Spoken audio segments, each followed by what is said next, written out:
This podcast is brought to you by Most Valuable Podcasts, leading the league in podcasting entertainment.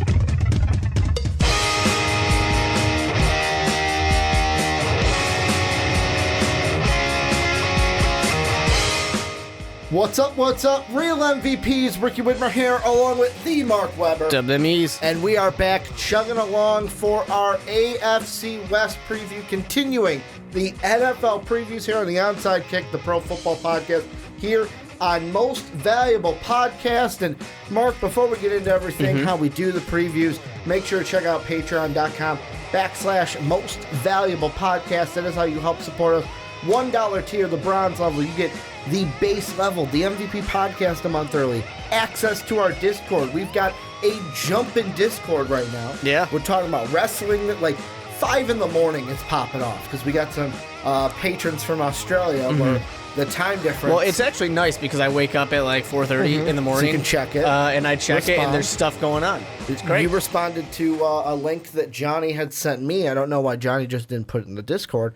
How The Office is not going to be on Netflix after 2021 because it's going to NBC Universal streaming service. People need to stop making their own streaming services. I only got so much money. And when you think about the reason people love streaming is because they can cut cable. Yeah. And now you can't cut cable because you got to spend $60 to get all the channels you want. Yeah, you got all these the streaming services that you need. And with Disney Plus, the good thing about that is ESPN Plus is going to be included into that, but then you still got to pay for something to get your local games. Yeah, I mean, unless you just go, Sling TV? Is that the big thing? Still costs like $30 a month. I think it's like $25. Hulu's included, and then Hulu has live sports. That's what they keep telling you on all those commercials. But I don't think they have your local is the trick. They've got live sports, but make sure to check out patreon.com/mostvaluable-podcast if you want to support us. How we do this is we start from the worst team in the division, go all the way to the best. So we'll start with the Raiders, then go to the Broncos, then the Chargers, then the Chiefs. So let's start with these Oakland Raiders, the soon-to-be Las Vegas Raiders. And how I started is very simple. Kind of go through how they were last season. Offensive yards per game, they were 23rd in the NFL with 336.2 yards per contest. Points per game, they were 28th towards the bottom, only scored 18.1 points per game. 26th in defensive yards per game, 381.4 is how many they gave up. And they were dead last in defensive points per game, giving up the most points, 29.2. And if we look at their free agency, man, did they make moves. Antonio Brown comes in via a trade with the Steelers. They signed Trent Brown on the offensive line to a 4-year deal. They signed Vontaze Burfict to a 1-year deal. Isaiah Crowell to a 1-year deal. However, he's injured now. Mike Glennon signed a contract with the Raiders. You're saying these like they're impressive things? Like your first They're two, just bodies. You were like, awesome. Then after that, you start going, okay. Ryan Grant, they've got Jonathan Hawkins they re-signed. Dwayne Harris they re-signed. Landry Jones, LaMarcus Joyner, they signed a 4-year deal with him. Brandon Marshall, the linebacker, coming over from Denver. J.J. Nelson coming in. Jalen Richard re-signing. And then Tyrell Williams signing a 4-year contract coming over from the Chargers. Before I ask you the first question, Mark, I'm going to actually ask you something that I should have done. Cool. Pass me the water bottle that's on your side of the table over here. And the first question that it's hot in here, so the first question that I will ask you, this one about the Raiders, is really about Antonio Brown coming in. This team is going to be on Hard Knocks. We know why they were chose for Hard Knocks, because they're going to have some personalities on this team, and it's going to be entertaining television. What do you expect from the Raiders in year one with Antonio Brown on this team? It's kind of the Odell question. Is he going to be good for this team, or is it going to be too much of a headache for the Raiders in year one? Well, it's not just Antonio Brown. I look at Antonio Brown. I then look at Richie Incognito, who they signed to. I forgot they got Richie Incognito. Right. I then look at a guy like Burfict, and I'm just like, do you guys like? Do you think that this is a TV show? They're just missing the Ndamukong Suh. Right? Do you think this is a TV show and like you need the most personalities because you need people to tune in every week?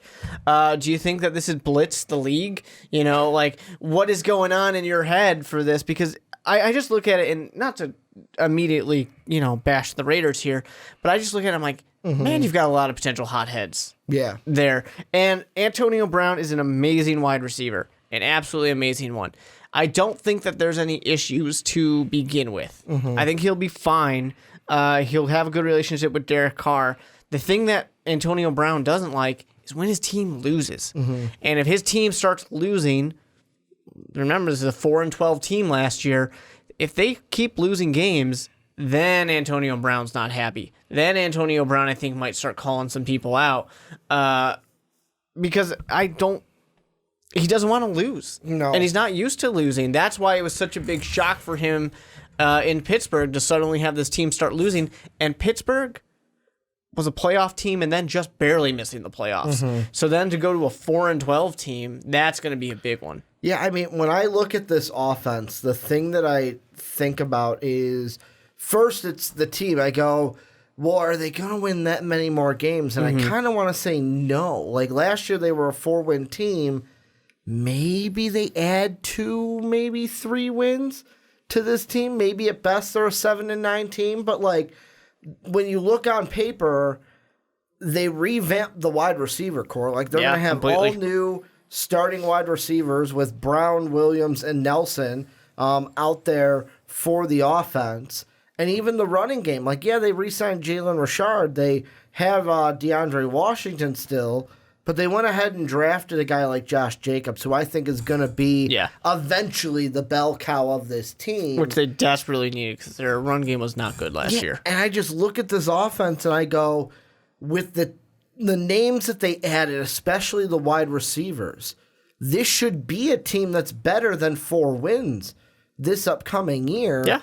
But at the same time, I don't think the Raiders are going to be like, we don't expect the Raiders to be that team that jumps into a playoff race. I expect them to maybe be closer to 500 than they were this season. Yeah, and here's the big thing about it. It's like, yeah, you can be better than a 4-win team, but if you get 2 wins extra and you're a 6-win team, you're still not happy necessarily. Like, you'll be happier, but people get mad at me when I would talk about moral victories.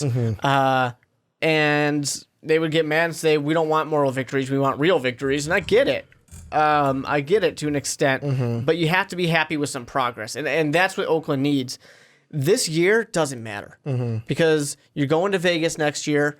That's when it matters. You want to be the LA Rams who just go to LA and say, hey, we're a good team. Same thing with the Chargers. Go there and all of a sudden they're good. You know, the Chargers were fine before that too.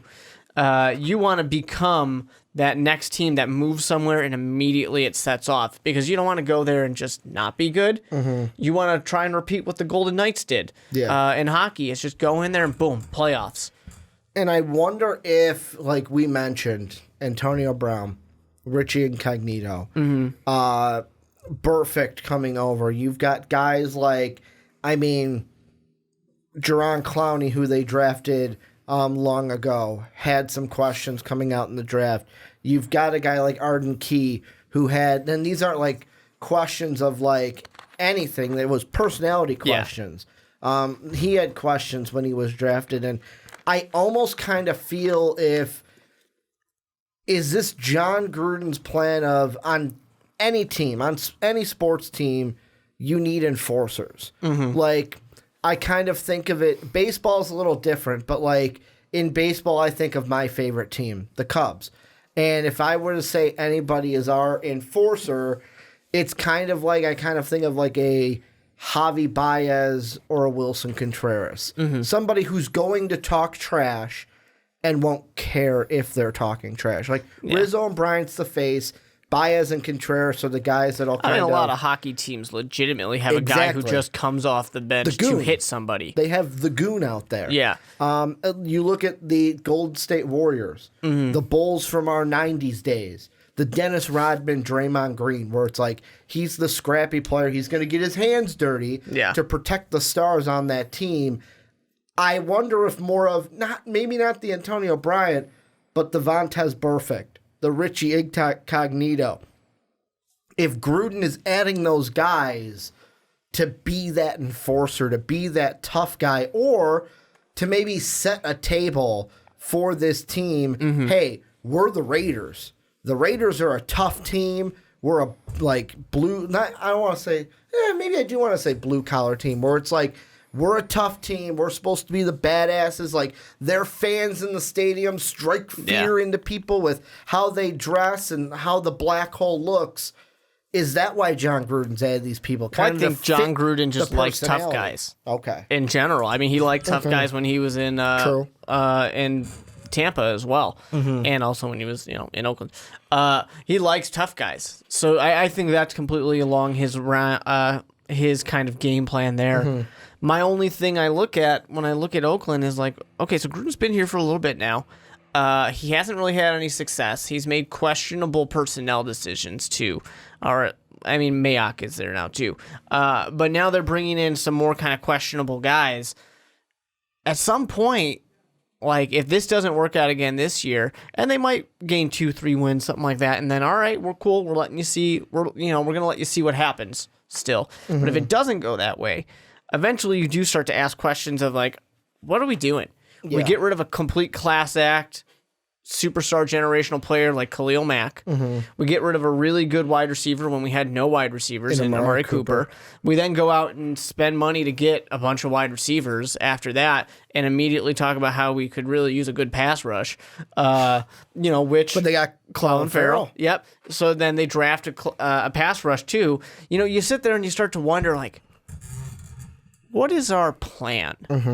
And I think the plan was getting younger a little bit, but if it doesn't work out, I think there's going to be a lot of criticism here as far as personnel decisions. Well, on the wide receiver front, I can't really say this because they went out and got other free agents, other veterans to fill it. But the thing on the Khalil Mack side, and I know different positions technically, Clelin Ferrell on the line, Khalil Mack in the linebacking position. The thing that I think of, and maybe not year one, because I know people are going to say Ricky was a top 5 pick.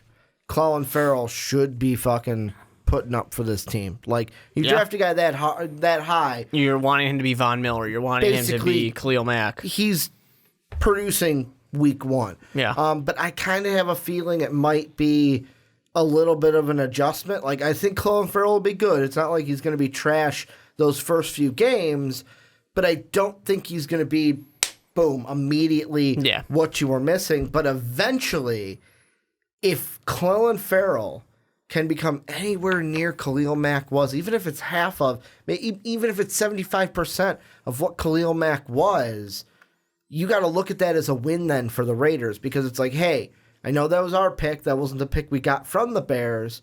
But you know what? We're paying Clelin Ferrell way less than what we'd be playing Khalil Mack right now. And if the Raiders start winning games, then the Raiders can take that and say, hey, we didn't pay Khalil Mack because we had this plan of we wanted to get younger on defense. We knew this was going to be a very defensive draft. We didn't know we were going to fall in love with Clelin Ferrell, but we knew we'd fall in love with somebody defensively.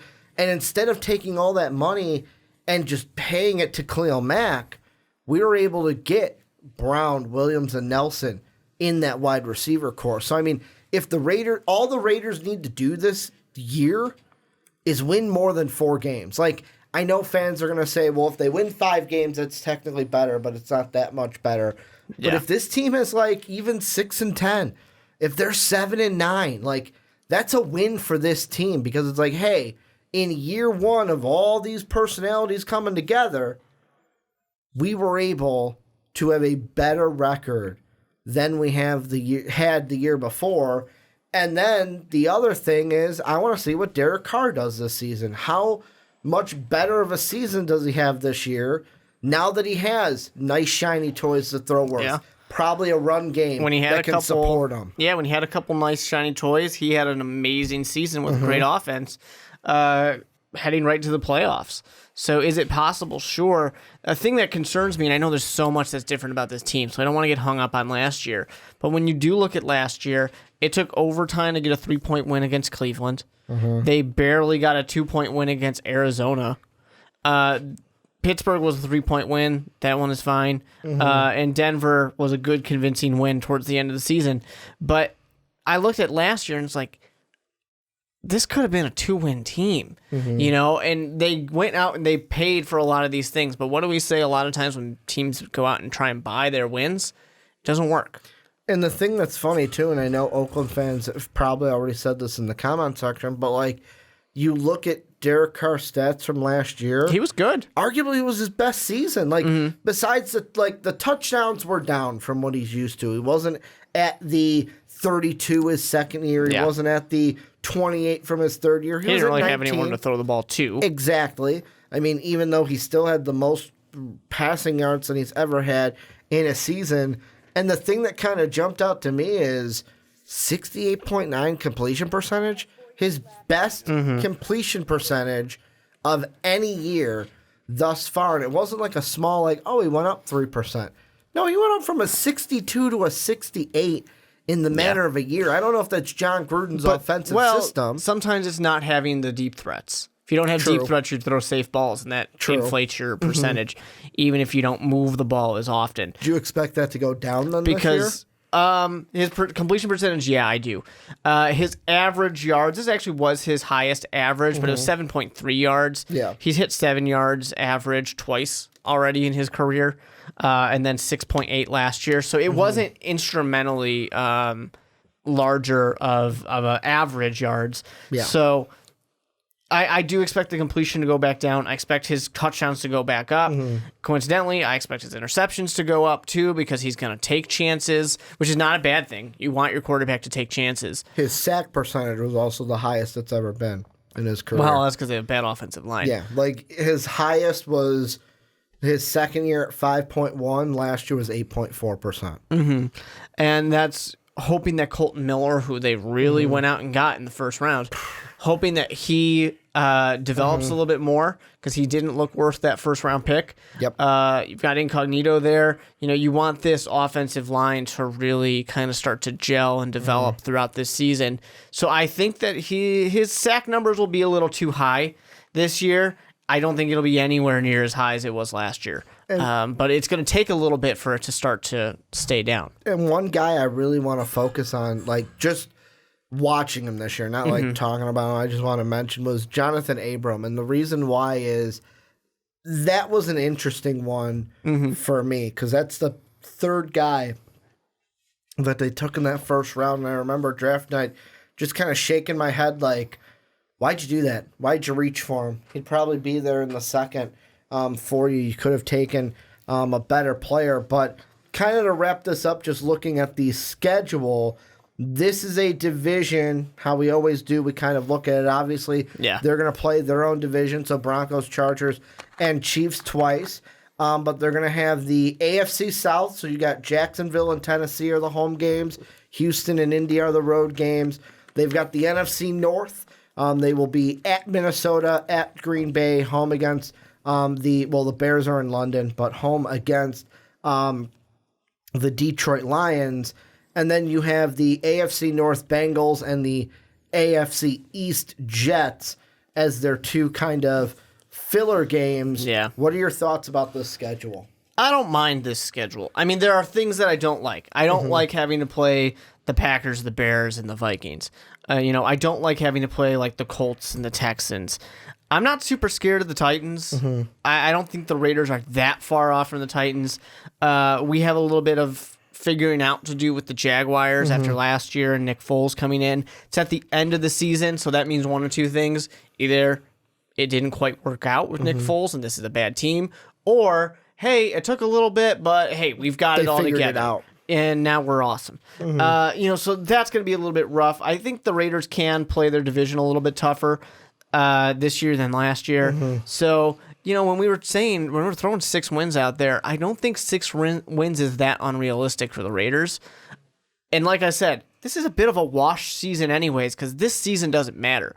We're looking to that Las Vegas first season. That's the big one. That's the one we care about. So really, this season is just about taking a step in the right direction. And like I said, there are some things I don't like about it.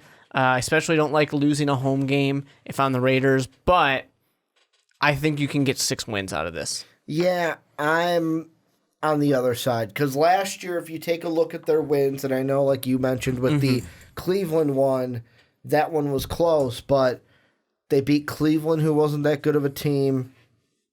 Arizona, well, Cleveland's a better team. I should give them some respect. it was early in the season, though. It was a bad team still. But, like, overall, they finished better than they usually end. Arizona, who was the worst team in the NFL last year record-wise. And they barely won that one. Stole a game against Pittsburgh. That was a close one, a 3-point game. And then they beat Denver and kind of split with them. However, the first one was only a 1-point loss. And because of that, I kind of look at the schedule, and the for sure wins that I see, there's not a lot of them. I think they can beat the Bengals. I think they can beat the Jets. I think they can beat the Titans.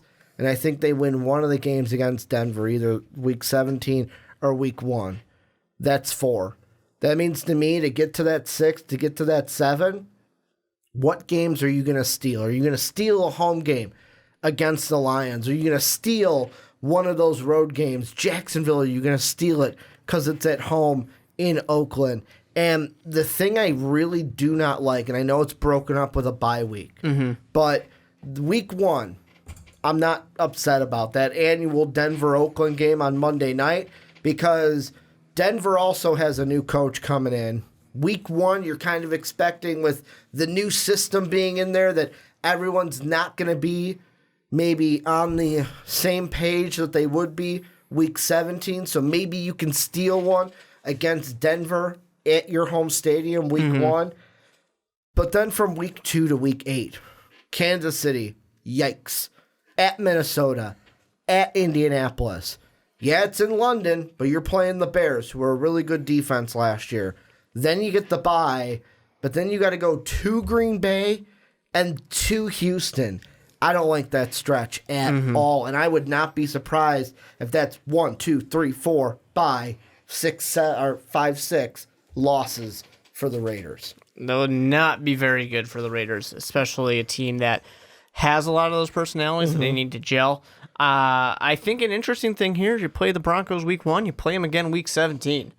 So I think that's going to be something important to watch, seeing the development of this team as they go on to the future, how they do between week 1 and 17. Could they win 2 against the Broncos this year and not just split? I don't know. The Broncos are a better team, too, this year. Okay. Because last year they obviously split. I know it was that 1-point game. Broncos have potentially a real quarterback this year. Yeah, so true. But any final thoughts you got on the Raiders before we move on into those Denver Broncos? Raiders, stop going to London. That's my final thought. Just stop. Oh, well, this is where you guys come in. Let us know what you guys think down below in the comment section. Also, if we look at the schedule, two primetime games. They've got a Thursday night game, week 10. Obviously, Monday night to start it. Raider fans, Black Hole, let us know what you guys think down below in that comment section. Are we too low on your team, too high on your team? What do you expect from the Oakland Raiders this year in 2019?